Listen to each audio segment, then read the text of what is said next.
This is The Wheel Weaves, a Wheel of Time podcast with no spoilers. Welcome, listeners. I'm your host, Dani, and I'm the first-time reader who's going through this 15-book series chapter by chapter. As always, there's no spoilers past the chapter we're covering, and that means it's totally safe for first-time readers. I'm joined by my co-host, Brett, who's a longtime fan of the series, and he's acting as my tour guide on this journey. We'd like to thank and acknowledge our executive producers, Brandy and Aaron Kirkwood. Before we get into things today, we just want to thank and welcome John Windsor to the Wheel Weaves Patreon team. We also want to acknowledge Jordan Martins, who increased their pledge over at patreon.com. Thank you so much for your support and your generosity. In this episode, we're talking about chapters 11 and 12 of The Shadow Rising. Yeah, so chapter 11, we have What Lies Hidden, and chapter 12 is Tanchico or the Tower. Yeah.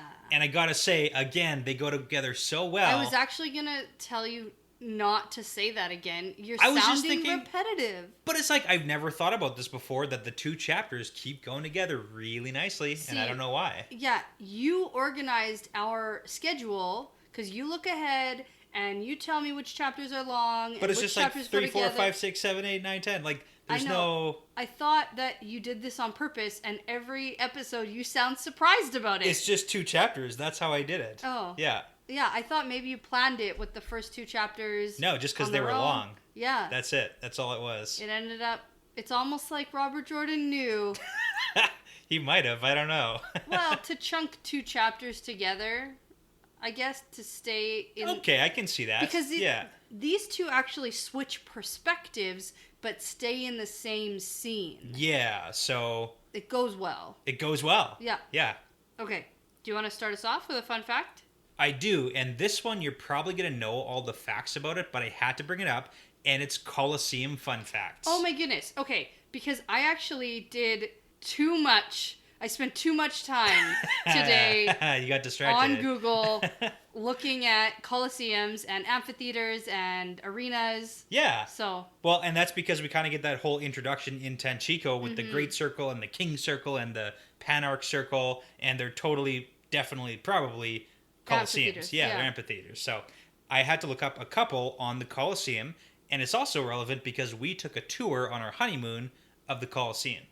Not just for the Colosseum, but that was one of the stops. That is one of the stops. Yeah. So, first fun fact about the Colosseum, and this was one I didn't know but learned when we were at the Colosseum.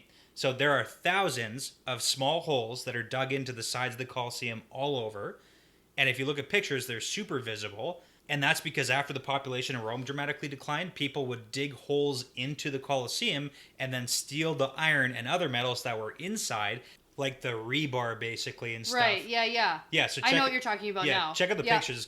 It's weird. And they would use that for other buildings and other stuff like weapons and creation of weapons and... Right, because it was like worth a lot of money. Yeah, it was. And there was a ton in it.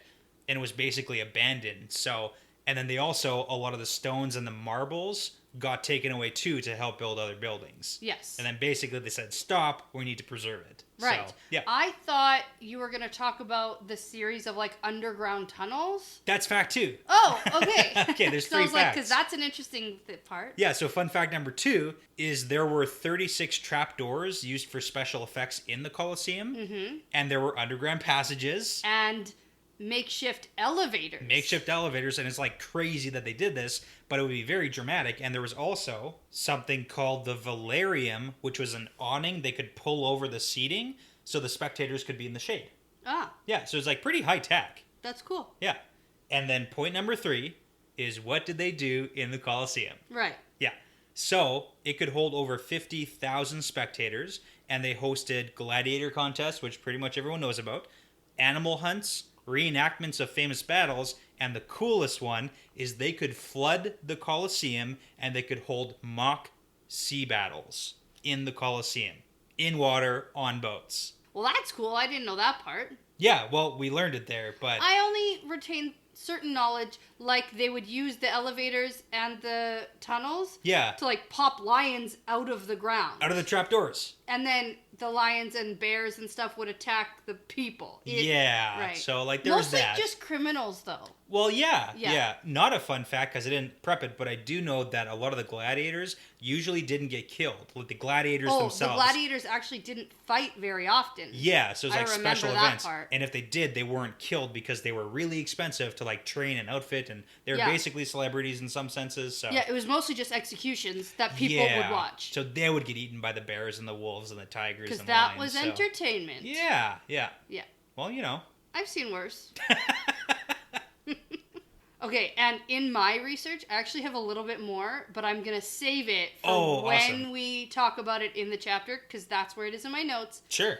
And I don't want to find it right now. Awesome, let's do that. Okay, so last time, Lanfear showed up to try and bring Rand over to her side, revealed her true self to him. Well, sort of, maybe. I think it is. Yeah? Yeah, Okay. Sure. And when I say true self, I don't mean like her physical appearance. I mean the fact that she's Lanfear. Oh, that she's... Okay. That she's not... Is the slightly older, hotter version of Lanfear actually, you know... herself. Not the wrinkly old... I would say it is, number one. But number two, she's not Selene from Kyrian. Right, not ditzy little... Yeah. Yeah, Kyrian noblewoman. Right. But anyway, she did this so that they can go rule the world together. And then all hell broke loose in the stone, and Rand went a little off his rocker. Just a little. And destroyed every Trolloc and Fade in the stone with the use of Calendor. That was pretty cool. That was cool. And then he tried to reanimate a dead girl. Yes. Less cool. Yeah. And then Moraine and Lan found him. Right. Yeah. Okay, so then we get into chapter 11, What Lies Hidden, and we get the Dream World picture. Yes, the Tel'aran'rhiod, the swirly circle. Swirly. Yeah, which you still don't think is the ring. No. Yeah, okay. Like, it's a ring shape, it's a circle. Yeah, no, it's more like a hypnotizing thing. I buy that, okay, I get that. I think that for it to be the ring, like, it doesn't make sense because you can get to the dream world without the ring, and the ring is just one potential way out of, like, thousands to get to this place. But, like, that was the first thing we saw, so... Nah. Okay. Anyways, we're in Egwene's point of view, and she is clad in her shift. Yes. And we got some facts about shifts and materials from that time. In our Discord. In our Discord, we had a very significant chat about threads of the pattern. Nice. I see what you did there. That was good. Pattern of threads. Yep. The shift. Clothes. Get it? Clothes? Yep. Okay. But anyway, so it's basically her nightgown. It's her clothes under her clothes. And she's in bed. And she has Elaine, Nynaeve, and Avienda. Yes, you said it right. Good. Yeah. Thank you. And she's going to go do some dreaming, but she's leaving the ter'angreal on her side table, so she's trying this solo, and she is nervous about it. Yeah, so I mean, that's a pretty big thing, I feel like, because not using the ter'angreal as like an aid or an assistance to get in there, it seems important. Like, it doesn't seem like the other girls can do that. Oh, no. Yeah. For sure not. But I mean, we could talk about why they haven't been trying, but I mean... Maybe it's because they're fools? That they haven't been trying? Yeah, they're idiots. Yeah, and Egwene's being a little jelly monster. Right. They're also all idiots. Tel'aran'rhiod's mine, and no one else should be there ever, ever. Mostly just the ter'angreal is hers. What? And if the others need the ter'angreal to get into the dream world... Like, if they could go to sleep and go into the dream world without it... They got the other two from the Black Aja sisters. There were two, and Elaine tried them out, and then, Okay, now you're talking way ahead of yourself. Yeah. Okay, so, there's also a book about Terabon on her table, and I can't help think of the word Cinnabon every time I see Terabon. Yeah, I get it. Doesn't matter. Just a point. I wanted you to know. Yeah, I get it. Yeah. Cinnamon buns. Yeah. Yeah. Anyways... You're not going to talk about how it's a 53-year-old book and maybe not relevant? No. But probably is? Well, it probably is. Probably is. What changes in 53 years in this world? Literally nothing. Well, apparently in 100 years, nothing's changed. Yeah, exactly. Whoops. Yeah. So, I say at this point, oh, duh, she's going to go check out Tanchico in her dreams, just like she did with Tyr last time. Yeah. And I totally should have predicted this. Yeah. This was a really, really, really obvious, easy one. The thing you did before last time, you're going to do it again. Just do it again. Yeah. It worked. Like for Tyr? Yeah.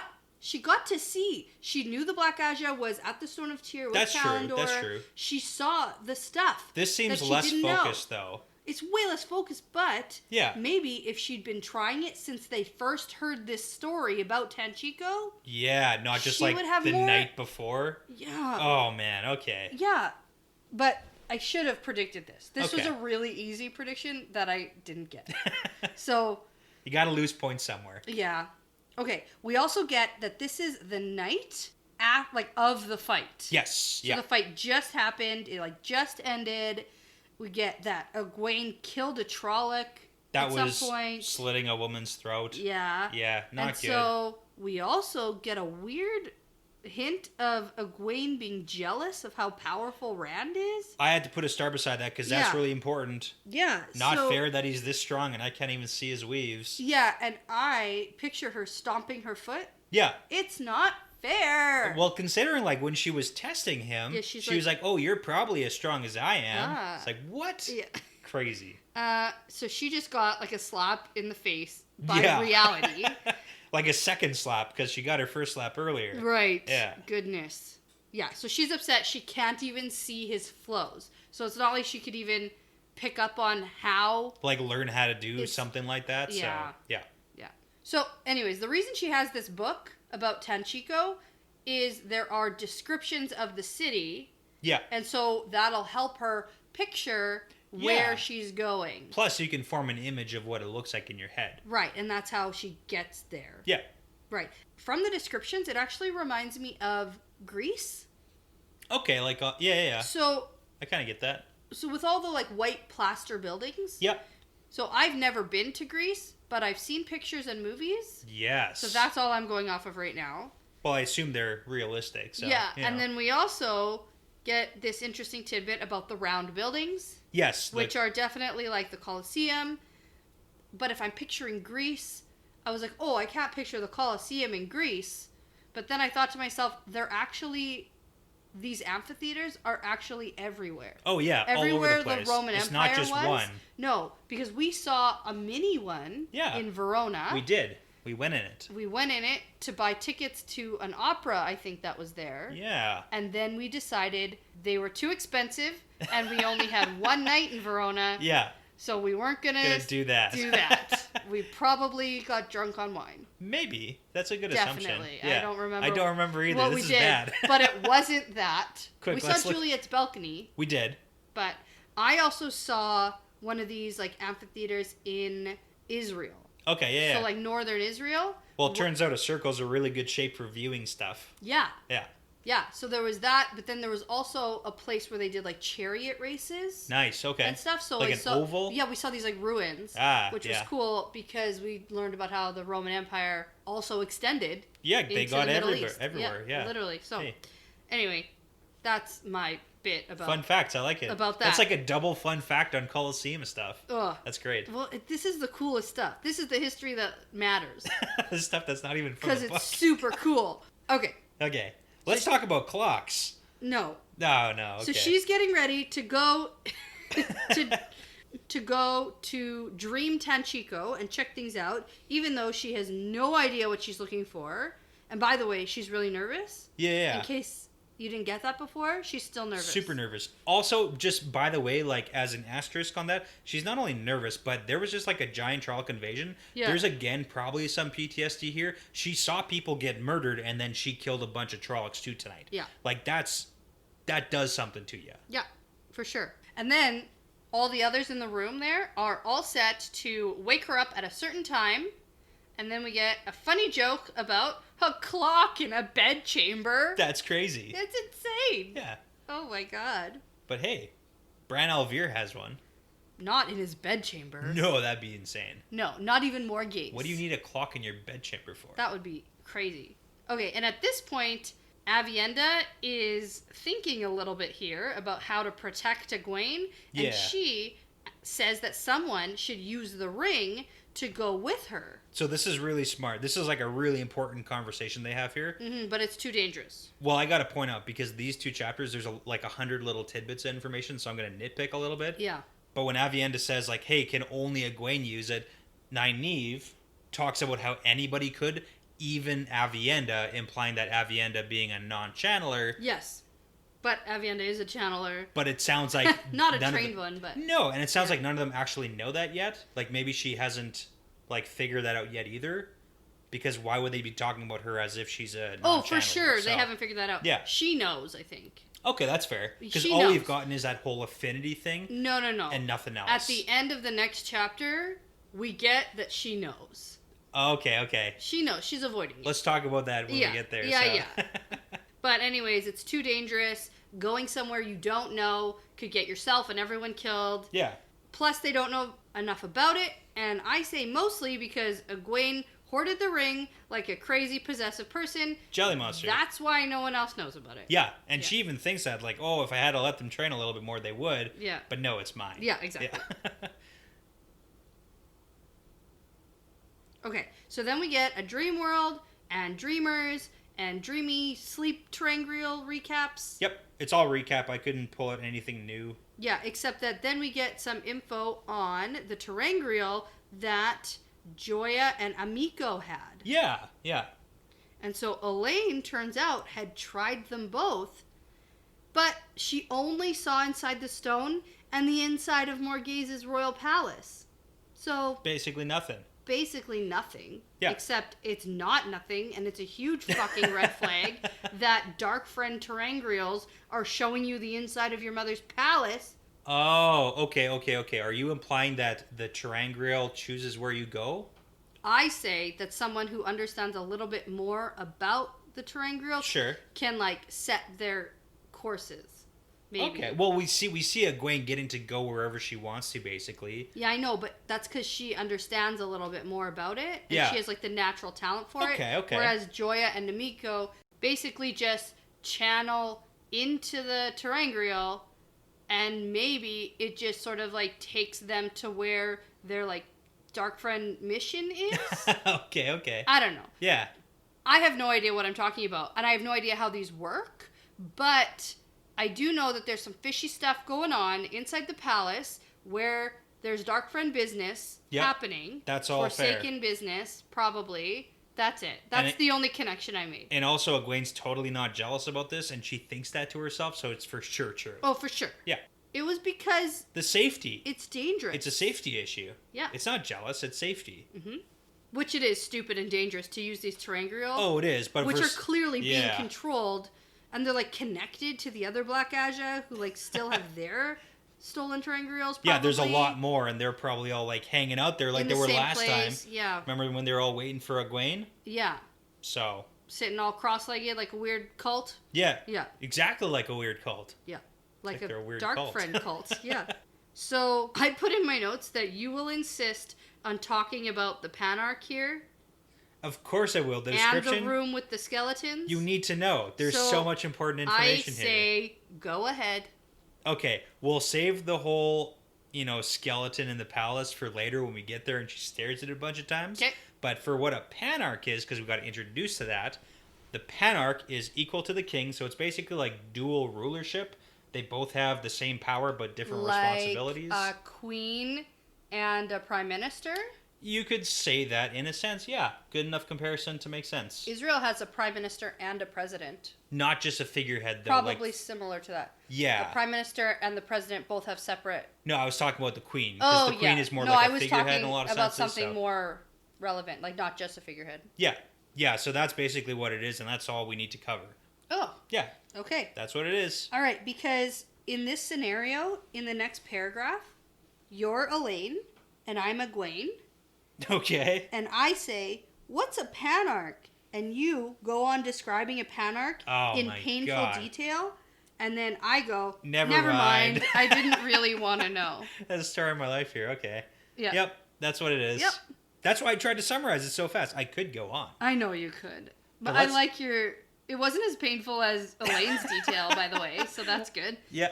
We almost didn't get the breakdown of Egwene's regular dreams that she's going to ignore and not make sense of. But are they regular dreams, or are they like dreamer dreams? Well, all of her dreams are dreamer dreams. I don't Okay. think she has regular dreams. That's what I'm saying, because I listed these all. Okay, me too.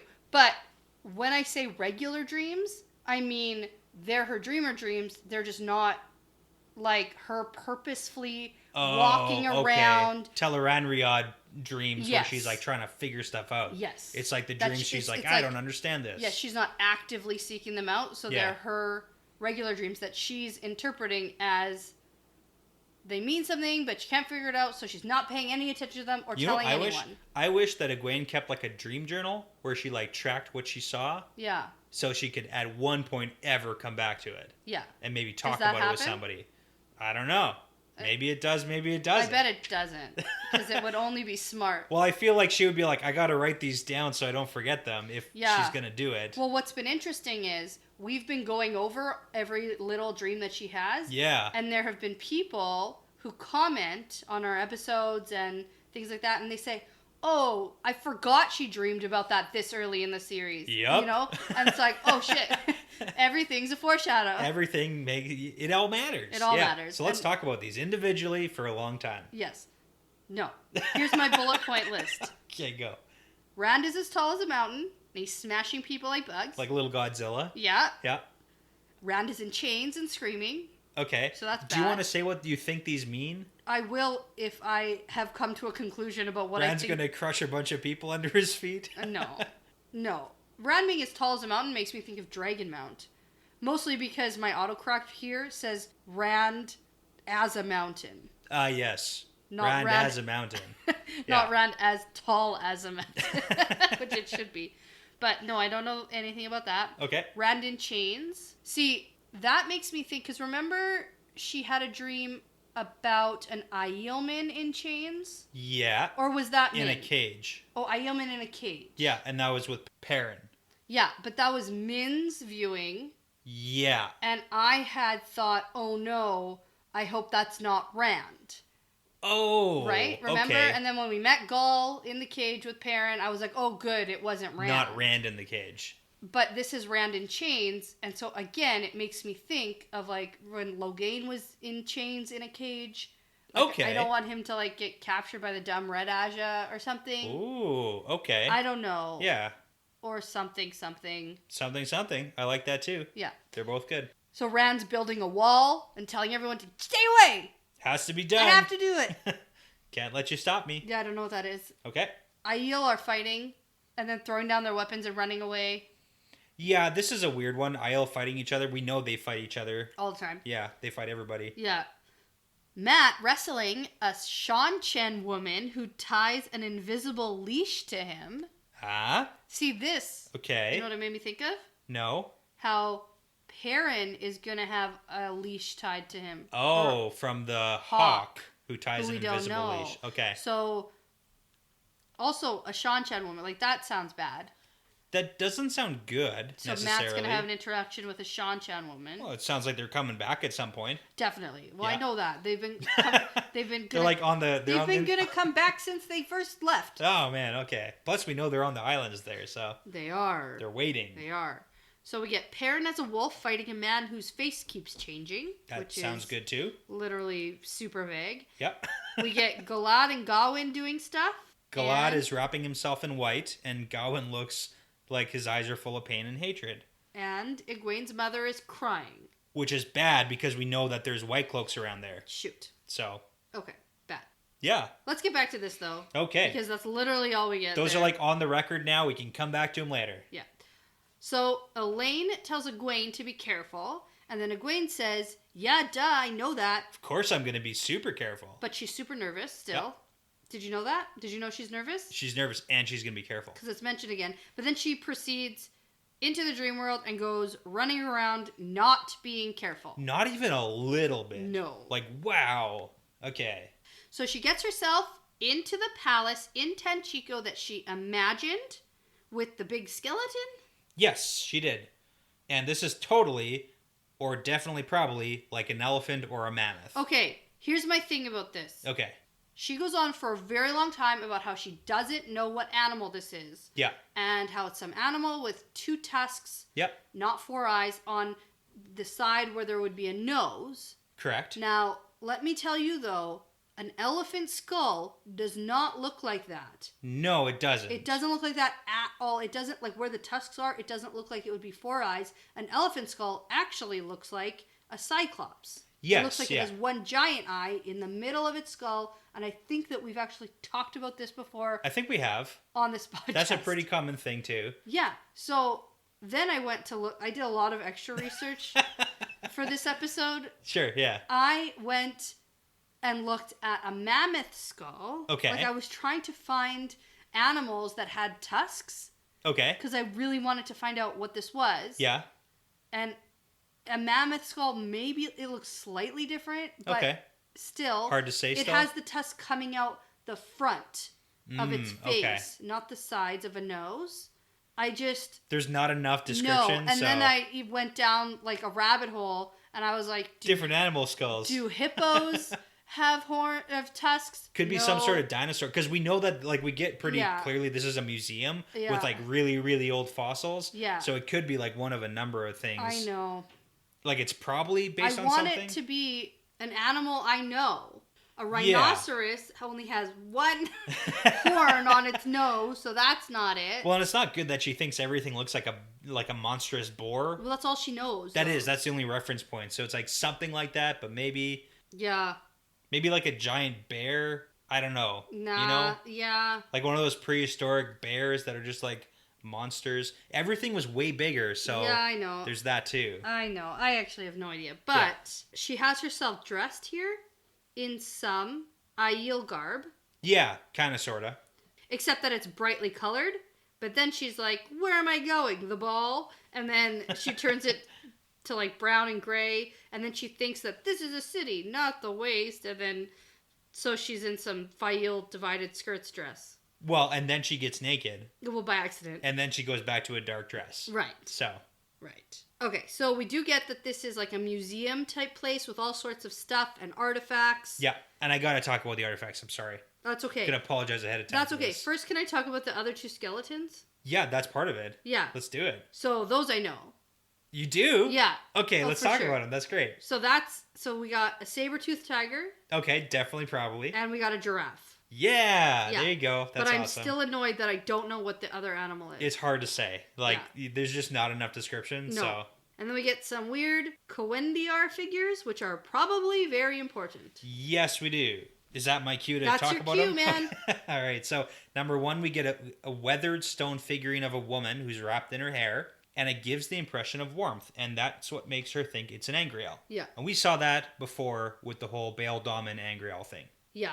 And then we get a finely jointed collar and 2 bracelets of dull black metal that make her shiver, and she feels darkness and pain associated with them that's old and sharp. Yeah. I said, dark, scary Angreal, question mark? Yeah, it's something... I didn't know if these were all Angreals or if it was just the Coendiar figures. Well, we don't know. Yeah. But we do know what the next one is. Okay. The next one... The strange murdery figure? That seems familiar to Egwene? No, you missed one. Oh. The most important one, debatably, in the entire collection, it's a silver 3-pointed star inside a circle. Mm. And it's made of no substance she knows. It's softer than metal. It's scratched and gouged, but it's even older than the ancient bones. And she can sense pride and vanity. Mm-hmm. 3 stars inside a circle is the Mercedes-Benz symbol. What? This is a plastic Mercedes-Benz plastic. ornament. Plastic? Definitely probably some sort of plastic. Yeah. Ah. It's like just a little shot and a shout out because of the whole pride and vanity thing. Really? It's a symbol of pride and vanity. It's a Mercedes-Benz symbol. Ah, it's like a big running joke. It's great. Oh. Yeah. Okay. I did not get that. Yeah. Because I thought about it. Yeah. I thought maybe like ninja throwing star. No, and if you look at a picture of it, it 100% looks totally, like it. So. I totally get it. Yeah. I get it now. Yeah. But it's like not to do with the story in any sense, but it's like the super old thing that's in a museum. Cool. And our plastic is still going to be around for ages and ages. It's great. Mm-hmm. Okay. Well. And then let's talk about the one that seems familiar to Egwene. Strange and murdery. Yeah. Okay. It's the upper half of a broken figure carved from shiny white stone, and it's a woman holding a crystal sphere in one upraised hand. Yes. So it seems a lot like the giant one, right? The giant terangrial.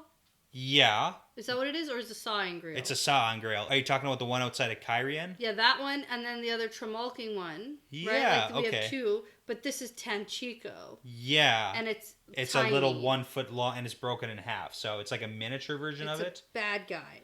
So, I mean... It's a stabby pain angrial. Well, it's not good because she like feels attracted and connected to it, and then she like picks it up before she could stop herself, which is similar to what Rand did outside Kyrian. Drawn to it. He was drawn to it, and then he almost fell down the cliff, and he's like, I can go and touch it probably. Yeah. And that was when Lanfear was like, don't do it, man. This is bad. We gotta go. Right, which gives a whole nother...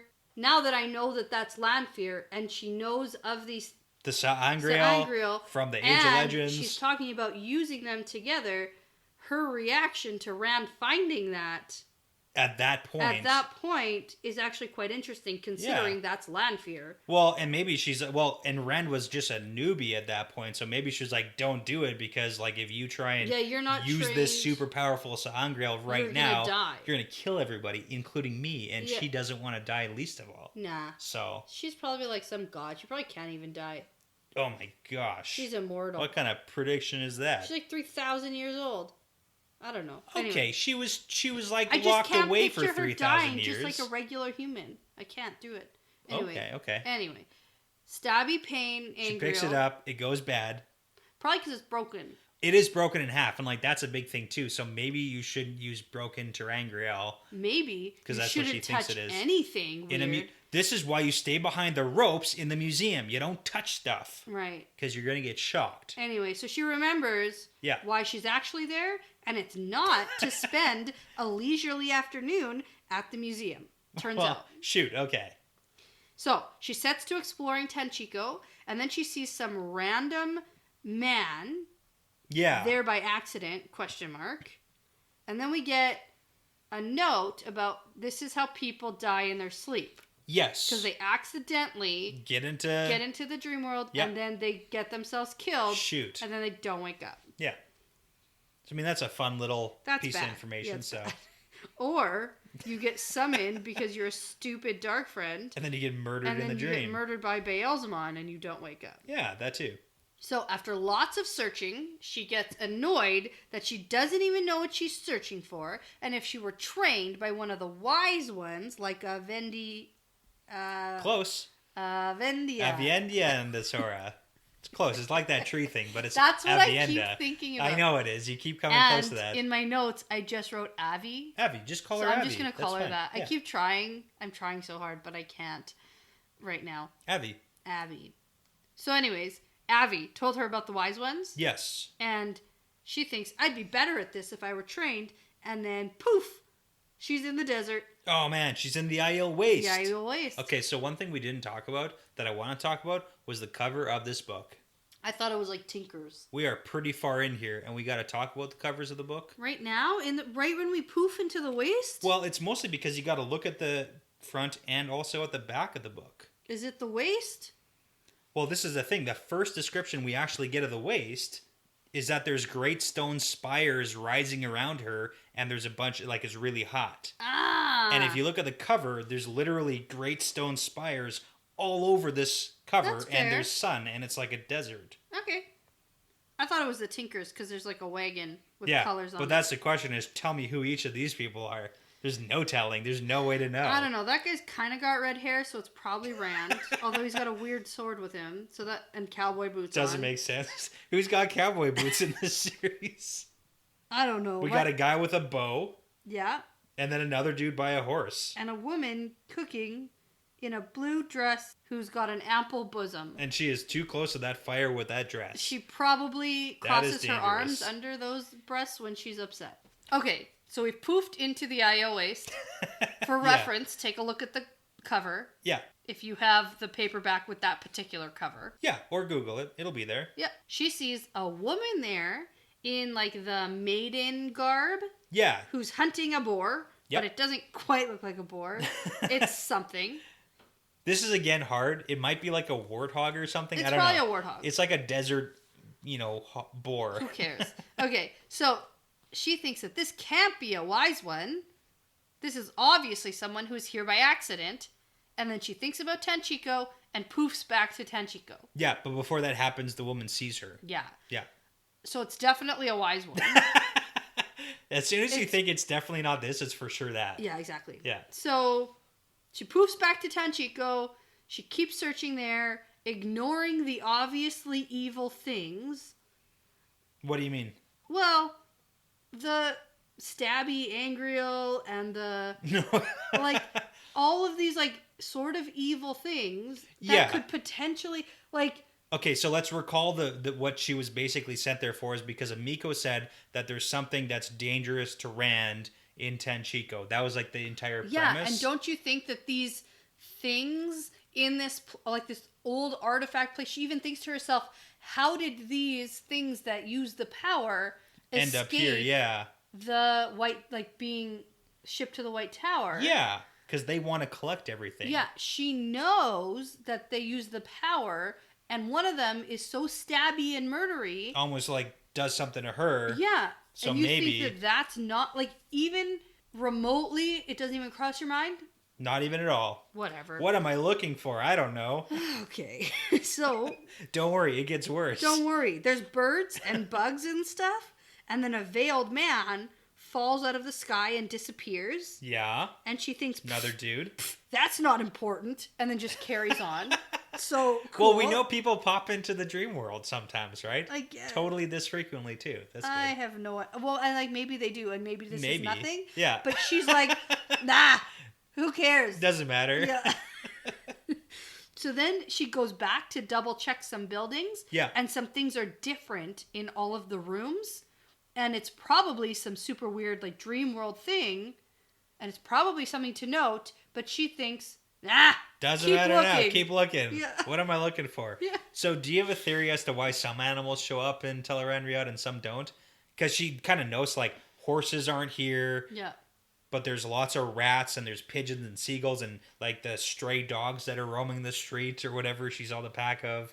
And there's flies and everything, but... Yeah, my weird theory, just like right now, Sure. since you asked me, because I didn't think about that question before. Well, she's thinking it. So I know like, she did, but yeah. I didn't care to think about it, just like she didn't. Okay. Oh, well, she sort of did. Okay, but I think maybe because you know how Hopper is dead in the real world, Yeah. but is alive in the dream world. Okay. I think maybe these are like dead animals that are there. Okay. And I so can there get on wouldn't board with be that. dead horses that hang out in the The stables. stables, yeah. They would just like be somewhere else. They would dream themselves out of the stupid stables. But like a rat wants to hang out probably in a city. Yeah. Or birds flying around. So I like that. I mean, I don't know. Yeah. Okay. So, yeah, she sees the rats and thinks that the wise one would know why there are certain animals here, and then she poofs herself back Same to spot, the waist same woman. with the lady Yeah. who's clearly not a wise one. Well, and she's in the middle of a hunt, and Egwene is ruining it. Yeah. So the woman has a spear aimed to throw at Egwene. Makes sense. So she tells the woman that she means no harm, and the woman is like, you have no right to wear that Aiel outfit. Kadinsor. Oh, okay. That's Yeah. how it looks. Yeah, that is how it looks, and that's probably how it's pronounced. So, Okay.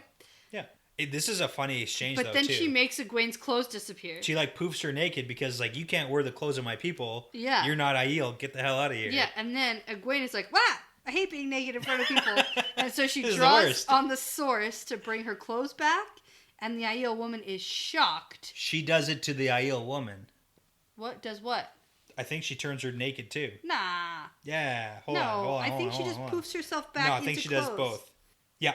What? Really? Hurriedly, she thought herself back into a stout shoes and dark dress with its divided skirts, and at the same time made the Aiel woman's garments vanish. Oh, I missed Boom! that part. Back at you, naked. And then she's like, ah! And so the woman drops her spear. And Egwene uses this moment to poof herself back to Tanchico. And if you try and tell me that this nudity has no purpose, I'm going to tell you to get the hell out of here. Yeah, Yeah. okay. But seconds before... Oh, yeah. she Okay. poofs herself back to Tanchico.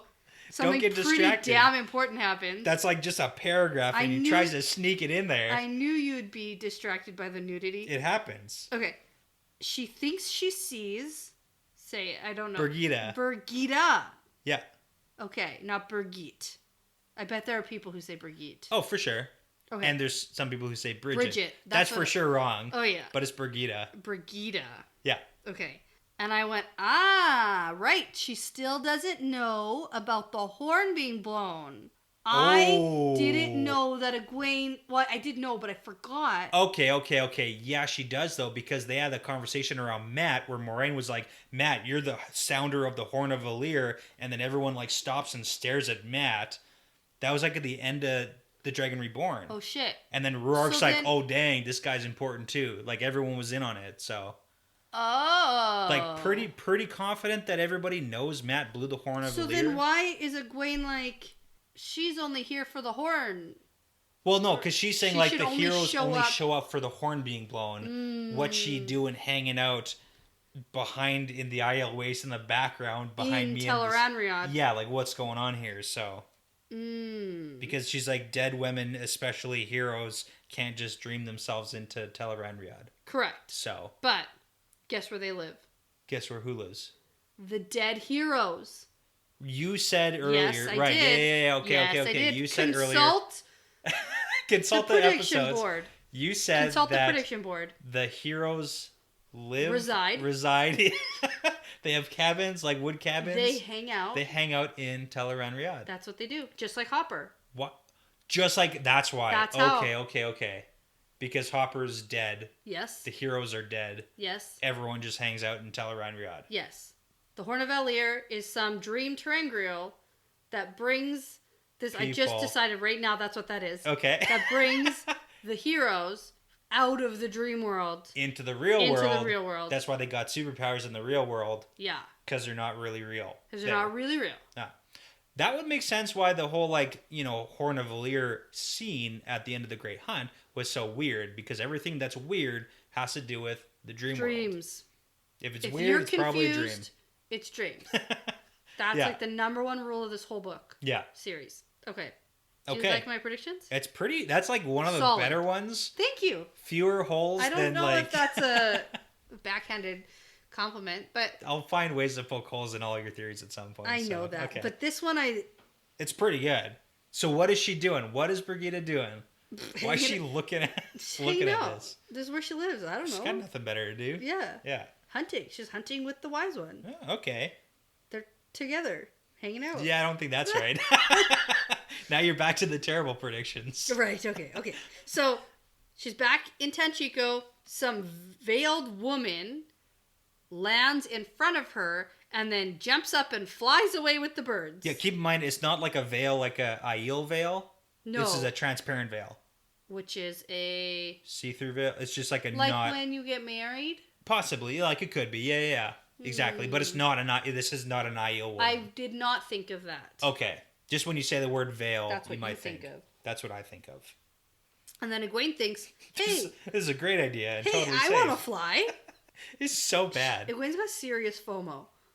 Like, she just wants to do everything. Like, she just wants to be better than everyone. And it's like, well, if you can do that, I want to do it. Yeah. So she goes, I can probably fly here. And then she jumps up and starts flying around the city. Like, it's so bad. Second Life style. Where he is also a paper salesman. Yeah. Everything I know about Second Life, I've learned from The Office. Oh, yeah, which is, like, very minimal. Yeah, it's that you're just a person, but you can jump up and fly around. It's like you sort of, like, have your arms still by your side, and you just fly around. That's totally what Egwene's doing. That's what I picture. Oh, yeah, with her head forward. Like, she's not flapping her arms like a bird. She's not. She's, like, just, like, hovercrafting her way around. I did some research on Second Life. Right. You're thinking Sim City, because it's kind of like Sims. Yeah, I'd never played it. Yeah. It was established in 2003. Yeah. Which is why they talked about it on The Office. It was topical. Okay. Sort of at the time. It was really big in the late 2000s. Sure. And it still exists now. Oh my God. And there is still a dedicated fan base that play Second Life. You know what? I was wondering why your notes took so long today. It was because I was doing all sorts Coliseum of research. and Second Life. And Animal Skeleton. And Animal Skeleton. Take a look at my browser history. It is interesting. Oh, yeah. Okay. Anyways, let's get back to Egwene's terrible plan for being super safe in Anyway, so Teleron she's flying around the city, all the while thinking about the Black Aja, and we know that thinking about things here makes them fucking appear. Or you just go to them. Or you just go to them. So I was like, oh my god. This is going to be so bad. When is this going to happen? And this is when I start thinking, when are they going to get to the fireworks factory? Ah, Simpsons reference, but also we know... It's so boring. This whole thing, she's running around, literally doing nothing, and nothing exciting is happening. She's poofing herself around. She's like running into people. She's like, literally nothing is happening. It was 19 pages of nothing until this like very last page. And hang on a second. Are you telling me that that's just a Simpsons reference, nothing else? Yeah. From the Poochie episode. Yeah, but what else does fireworks have to do with Tanchico? Oh, the Illuminators. There's an Illuminator chapter house in Tanchico. I thought that's what you were talking about. No. When are they going to get to the fireworks factory? No, you There's didn't. There's a friggin' chapter house. And they watch the fireworks in the Coliseum. And Rand already has a thing about... Oh, he did some stuff. Illuminators. Yeah. So, like, maybe a dangerous thing to Rand. No. Okay. That was just the Itchy and Scratchy episode where they're driving to the fireworks factory and then Poochie shows up and ruins the episode. Yeah. I thought you were talking about, like, maybe she's going to go and check out the Illuminators chapter house. No, of course I couldn't be that topical. There's only 2 in the entire world. Apparently. So. I think there are secret ones. Possibly. That's what I would do if I had a secret guild. Yeah. Anyway, so this is super boring. And I kept waiting for something exciting to happen, like the Black Aja to show up or her to like make some discovery or something. Yeah, no. But this is, I don't know what she's looking for because she's flying around being like, oh, I can't see the Black Aja anywhere. It's like, what are you looking for? I thought she was going to think them into existence. Are you looking for a building on fire? Are you looking for like a crater? A big sign. Like, what are we looking Black for? Black Aja here. The gathering is here this weekend. Yeah. The signs. Okay. Anyway, so then she sees a woman at the end of a street, but it's not one of the Black Aja, and I thought for sure it was because she's thinking about it. Yeah. In this place, you think things into existence. But you know what she's thinking of harder? The wise one. Getting a wise one who can teach me. Her, yeah. And then what shows up? Wise one who can teach her. Boom. That's the end of this chapter. Yeah. Anyway, it's the woman from the waste, but she looks different. She does. Because she's old now. Yeah. Older. Yeah. She recognizes Egwene as an Aes Sedai and says it's been long since the White Tower had a Dreamwalker. Yeah. And then she introduces herself as Amos of the Tardad Aiel. Of the 9 Valleys Sept of the Tardad Aiel. So I recognize the Tardad part. Good, okay. Well, it all should sound familiar. Just the Tardad part. It's the exact same as Avienda. Yeah. Yeah. Okay. Convenient. Yeah. So... well, we find out why later. It makes sense. So Egwene says that she's Egwene of the Green Aja from the White Tower, and so I guess she's decided. Well, also, she's a liar. Well, fuck. Let's talk about that. Of course. Like, I mean, maybe don't just share exactly who you are to strange people in Teleron Riyadh.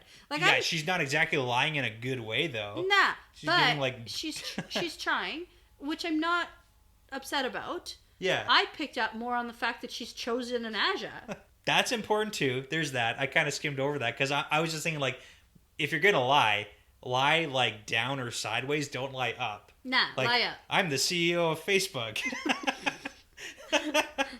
I got kicked out of the business early on. You know the? Yeah. That was me. That was me. I made that. Yeah. That movie they made about that whole thing, that was me too, yeah. I was Justin Timberlake. Yeah. Okay, so anyway, I'm interested that she's chosen Green Aja. Hey, well, I mean, there was kind of like signs indicating that Definitely, but that was from her testing. Yeah. Right? Like that, so maybe there is some foretelling. No, false though. In her testing, she was like, I'm not an Aes Sedai or something. In her testing where she became the Amerlin? Yeah. She used to be a Green Aja, but she somehow avoided holding the Oath Rod. Okay. So I think that was actually prediction time, in the testing. And I think that if she tells people she's an Aes Sedai of the Green Aja enough, then it just becomes true? That's who Accepted. she is. Oh, dang. It's accepted, and then she never had to hold the oath rod. That would be a crazy twist. Because this entire time in the stone, with all these Aiel, even with Moraine, they're saying she's Aes Sedai. Now she's given herself an Aja, and we get that in the next chapter she's going to go meet this woman. And with she's Aviendha. like going with it, so... She's going with it. It's going to go on long enough that it's going to become true. Hey, I like that. Okay.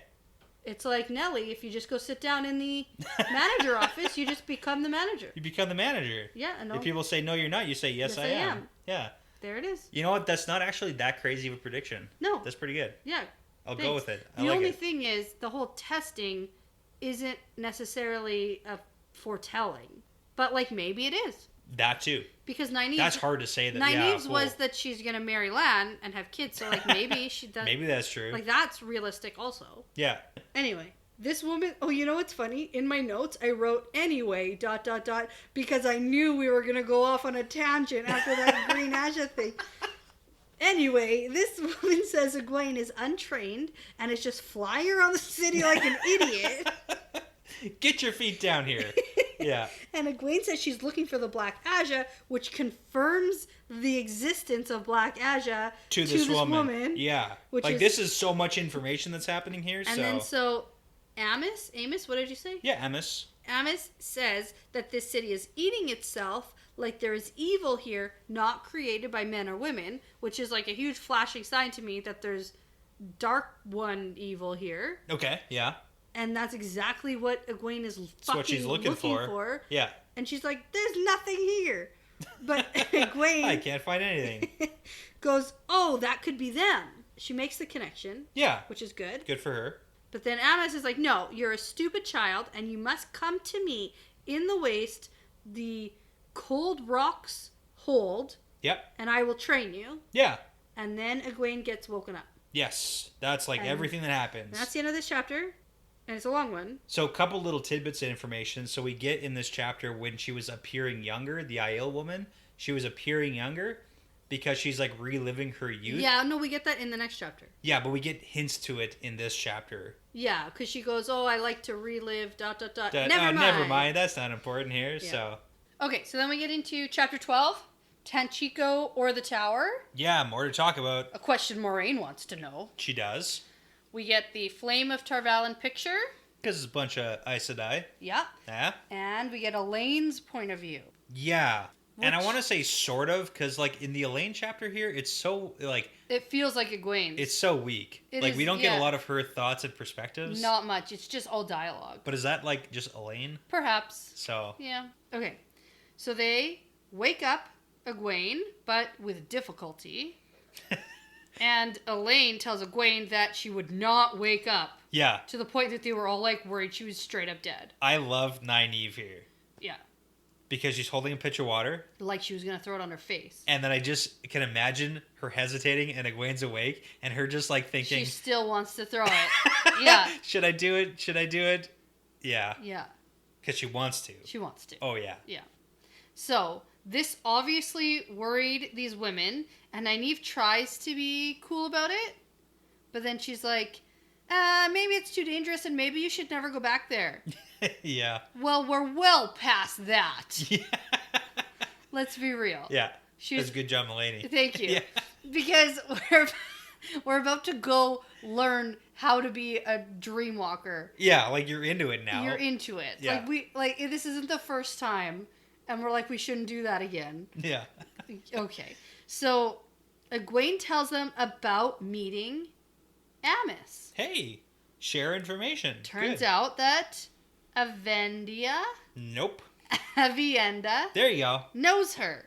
Oh, yes. Why do I struggle with names so I don't bad? know. Like, and it's just like a few that I just can't get. I feel like this is one I need to get. Yeah. People will be mad. Like, this isn't This is an important one. This isn't some Algamar or a situation or Gleb situation. I should know this one. Yes. I feel like I should know her. Okay. Aviendha knows her personally. Yeah, she does. So, Amos used to be a maiden of the spear, and now she's married to Ruark and related to Avienda in some way. Yeah. Okay. Yes. Okay, so that's my cue. Yeah. Okay. But, okay. You go. Okay. So Ruark Yeah. is the clan chief Yes. of Cold Rock's hold. That's his hold. Yes. Cold Rock's. Got it. And Ruark and Amos are married. And her sister mother, which is her aunt, Yes. Leanne, is sister wife to Amos. Right. So Leanne and Amos are married to Ruark. Right. Leanne is Avienda's aunt. Right. Now, I told you sister wives. That's a word I said. Sister wives. You did. They you call that one. They're all sister wives. Yeah. But now listen. Elaine asks what sister wives are, and then we launch into a very complicated, confusing description of how all of the sisters Yep. are things. And none of it's really that important right now. Okay, but let me tell you, it needs to be important because I made a visual chart. Oh my god, okay. Do you want to see it? I do. So this is it's like a family tree, Okay. but I labeled it. Holy smokes, this is amazing. Thank you. Okay. I aim to impress you. It's so good that I don't even know what I'm looking at. So the X's are women and the Y's are men. Yeah, That was okay. Spencer. She helped me Sure. when we were FaceTiming earlier. Oh, that's why you... Okay. Yeah, I mean, I think it's accurate. Okay, so with some explanation, Yeah, you got this. I think so. Yeah, it looks right to me. This is good. This is impressive. This is another reason why my notes took so long. No, this is good. I mean, it's written on a scrap piece of paper, but it's great. Yeah, I could do it nicer and better with more colors, Okay, I'm for that. and I will post it. Okay, In and then case if it is anyone- wrong, people can point it out. It's but not. I don't think it is. I'm pretty sure it's right. I studied the text. It looks good. It looks good to me.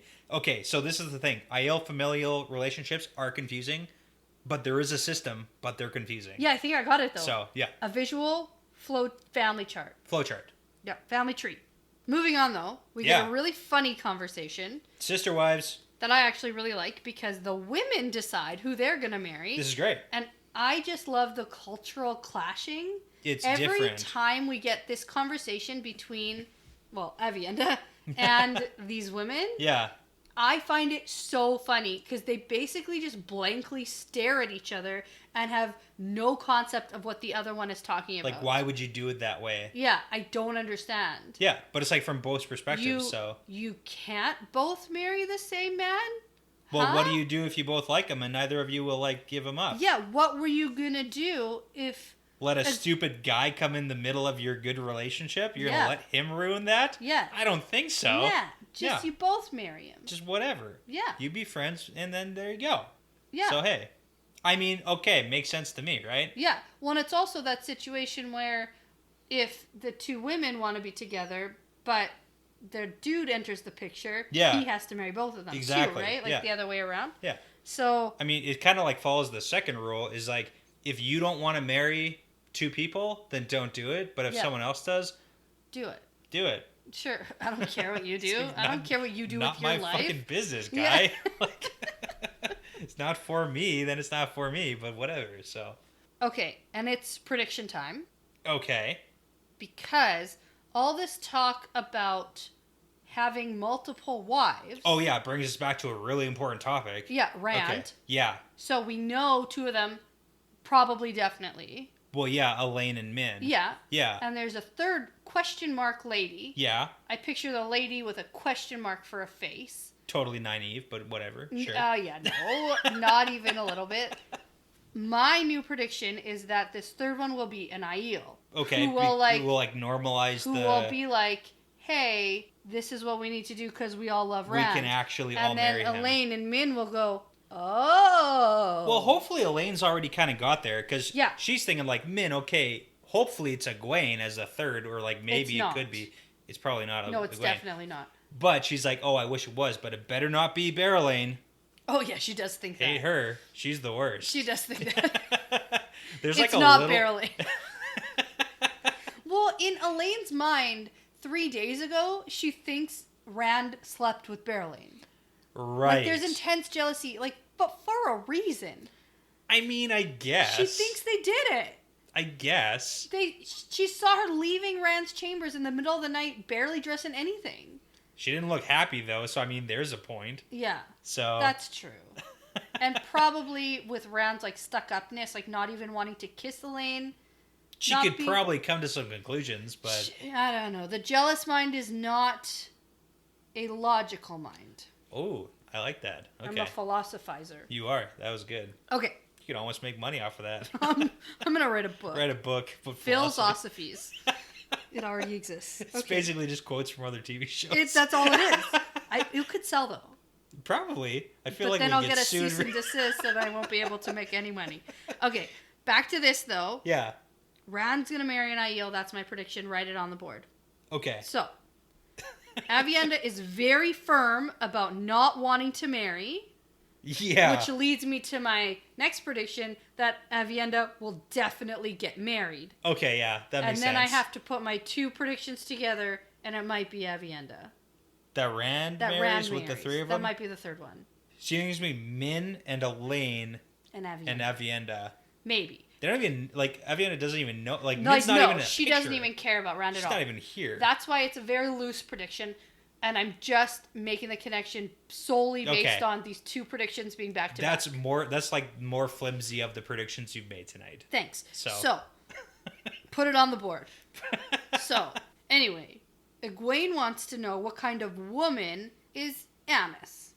Yeah, I mean, this is important because she's contemplating and comes to conclusion really quickly that she's going to go and get trained by her. So she wants to, like, find out some intel. Yeah, so we get a conversation about her being really hard. She used to be a maiden. No one tells her what to do. She's a dreamwalker. Yeah, well, we know that. But, like, skilled. Of course, she's old. But, like, current. I mean, just, it's important because we find out in this chapter that there's a bunch of Aiel dreamwalkers. Yeah. Like, a bunch of them. And the last White Tower Aes Sedai one was, like, 500 years ago or whatever. So. Right. It's just kind of crazy. It is a little bit crazy. I hadn't thought about it too deeply. We also get she's a wise one. Yeah. That probably has something to do with it. I mean, maybe. Yeah. They also probably have a lot more women who can channel than the White Tower does. Ooh, because the White Tower's not doing so good. No, they are not. Okay. The recruiting is bad, and here, the recruiting is good. Now let's get into why the recruiting is good. Yes, let's do it. Actually, no. It's not yet. There's other stuff that happens. That's later. I forgot. Little things. Okay. How do I podcast again? I don't know. I don't remember. Okay. So Egwene says that there is evil in Tanchico, and Nynaeve wants to argue about it. Yeah. But then, like, doesn't really. Surprise, surprise. Yeah. So Egwene says that she's decided to go to the Waste to learn to be a dreamer. This is a good call. It does. Okay. So this is Elaine's perspective still. Yeah. We got to remember that. Mm-hmm. And she does remind us that Nynaeve and Egwene are driving her up the friggin' wall. Yes. And when Egwene's like, I'm going to go to the Aiel Waste and leave you guys. And don't argue with me. They're like, yup. Yeah, do it. Sounds good. Yeah. Go.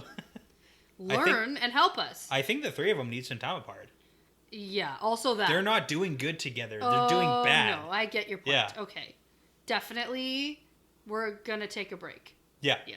We're going to go on a break. So, then Egwene's like, and Aviendha's going to go with me. Yeah. And she's going to give the Terangriel to Nynaeve and Elaine. Because she doesn't need it anymore. She doesn't need it anymore. That's great. They're going to Tanchico. They can still go there if they want. It's probably not the best idea for Nynaeve or Elaine to go wandering around in Tel'aran'rhiod, but go for it, guys. This plan is still so bad. It's so flimsy. It's not good. It's a no plan. It's a non-plan plan. It's a non-plan. We'll meet up, and I'll teach you what I get taught. But she was already super unwilling to teach them anything previously. Yeah. Or, like, let them use the other Terangriel. Yeah, but now she's going to be the teacher. Like, before, she didn't know enough, and they'd all be learning at the same rate. Like, yeah. Egwene is super ambitious, but she has some flaws here. Yeah. Where she wants to be the best at the expense of other people not being good.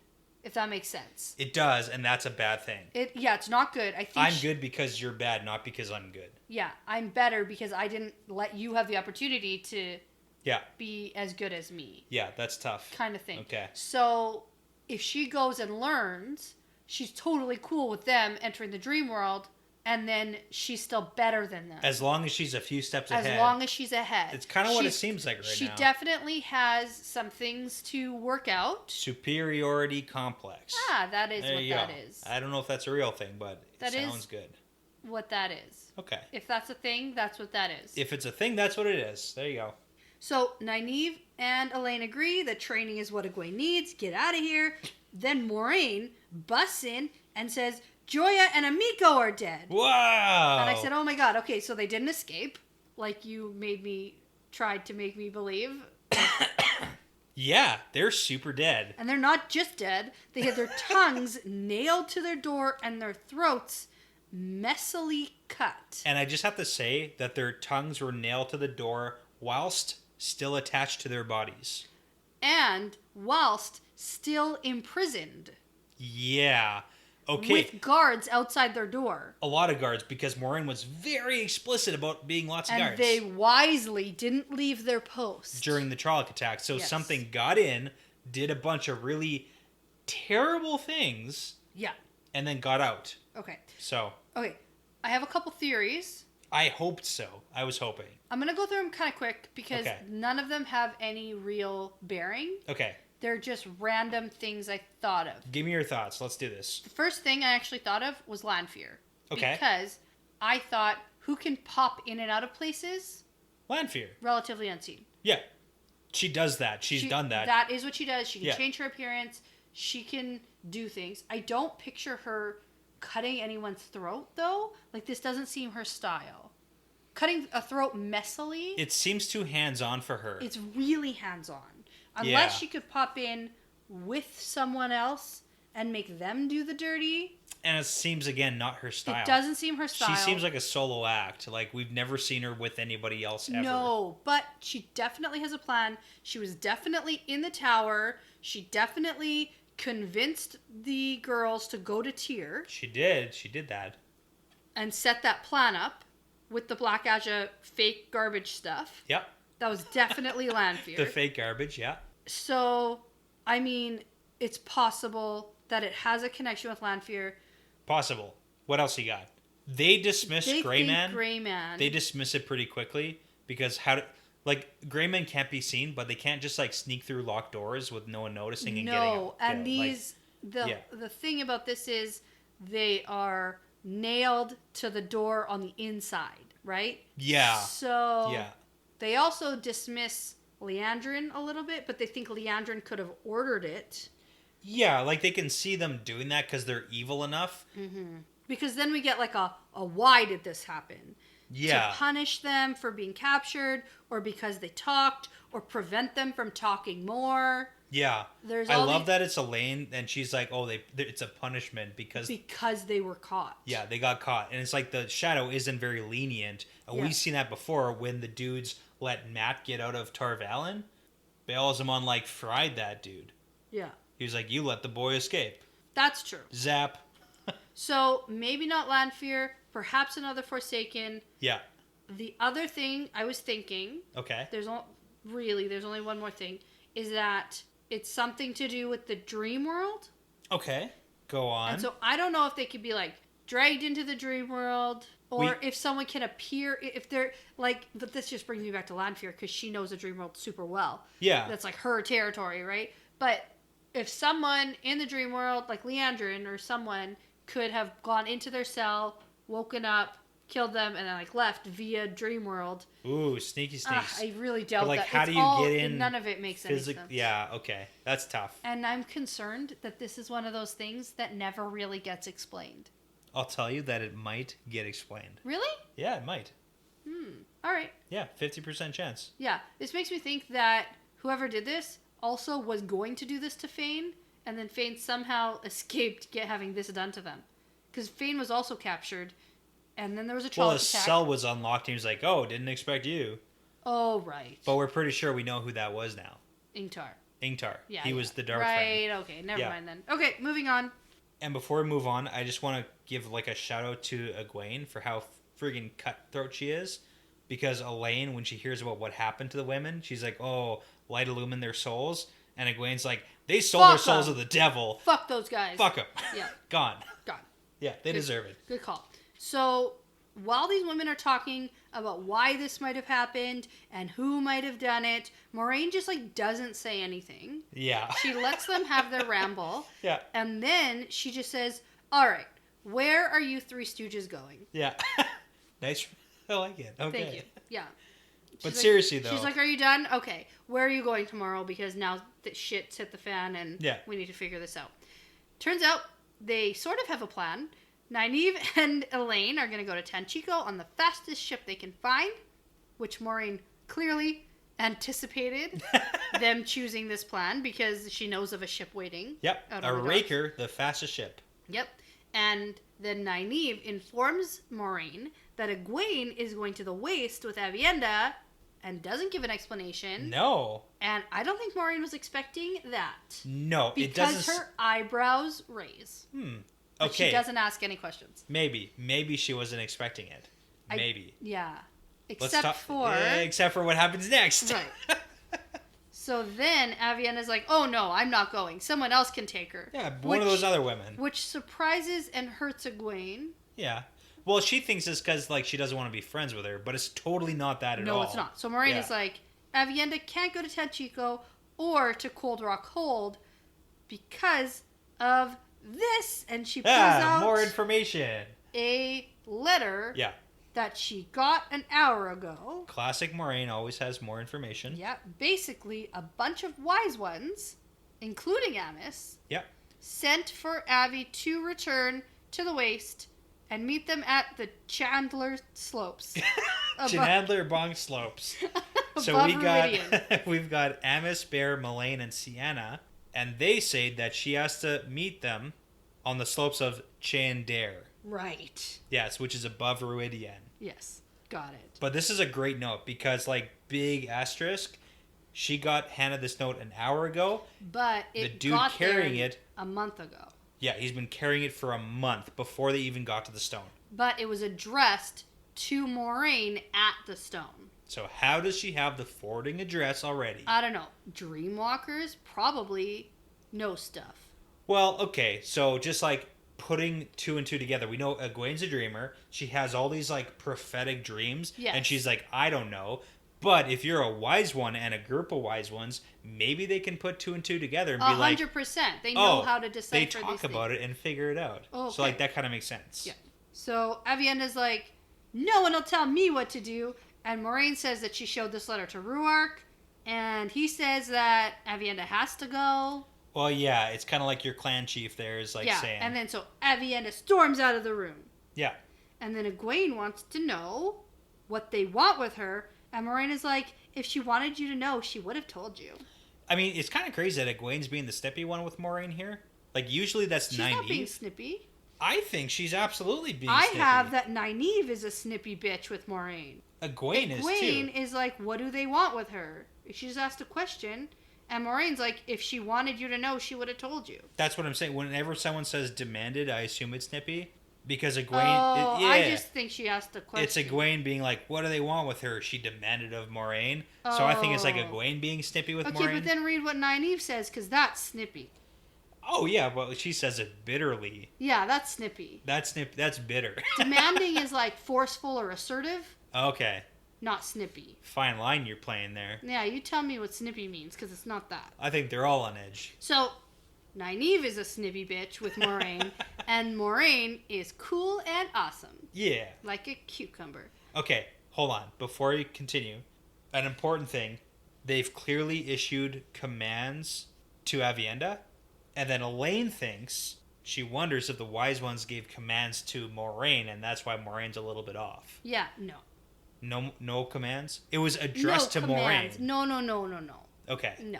Just no like... commands, information for that is... Moraine? Also, Moraine is off because she just saw Rand try to reanimate a dead girl. Right, we all have PTSD here. That whole thing with Rand... This was like 30 minutes ago, guys. Just happened. Yeah. It just happened. Okay. And then, so everything is sort of done. And everyone's just off found their Joya games. and Amiko. So now she's like making her rounds. Yeah. So that's why she's off. Okay. She does have a letter that contains more information from the Aiel, Yeah. then obviously she tells them. Yeah, and more than just for Avienda, so it Yes. seems like there's more, but it's There like... is more. Okay. So now Avienda will travel with Egwene after all, and now they have like planning and packing to do, and they want to know what Rand is going to do now, and Moraine says, we will all know tomorrow. Yes. And then in the musical, they all bust in to that song from Annie. Tomorrow? Yeah. It's only a day away? Yep. Hey, you got it. Okay. You got it. Okay. Well, I've never seen it before. Yeah, but this is a good song. Yeah. It's a popular one. Classic. You don't need to see Annie to know what Annie's about. A magical... Nope. Is that Matilda? That's Matilda. That's what Annie's the orphan. Wasn't Matilda an orphan? No, she just had shitty parents. Okay. Is that worse? I don't know if that's worse. I don't know. Oh my god. Okay. It's not worse, but it's the same. Okay, so that's the end of this chapter. And Yeah. that's going to be the end of this episode. I really didn't expect it to be this long. Turns out we have lots to talk about always now. All the time.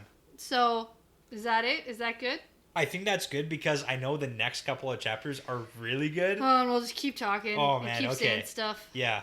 And with that being said, I'm going to say that this is part of the pattern now. Yeah, it's part of the pattern.